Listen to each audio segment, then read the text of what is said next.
شروع اللہ کا نام لے کر جو بڑا مہربان نہایت رحم والا ہے۔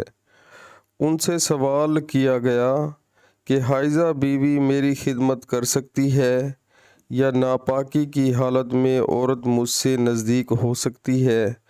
عروہ نے فرمایا میرے نزدیک تو اس میں کوئی حرج نہیں ہے، اس طرح کہ عورتیں میری بھی خدمت کرتی ہیں اور اس میں کسی کے لیے بھی کوئی حرج نہیں، اس لیے کہ مجھے عائشہ رضی اللہ تعالی عنہا نے خبر دی کہ وہ رسول اللہ صلی اللہ علیہ وسلم کو حائضہ ہونے کی حالت میں کنگھا کیا کرتی تھیں، اور رسول اللہ صلی اللہ علیہ وآلہ وسلم اس وقت مسجد میں معتکف ہوتے۔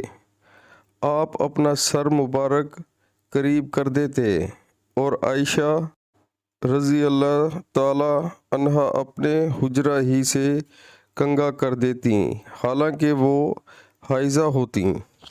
صحیح البخاری کتاب حیض کا بیان۔ اس بارے میں کہ حائضہ عورت کا اپنے شوہر کے سر کو دھونا اور اس میں کنگھا کرنا جائز ہے۔ حدیث نمبر 296۔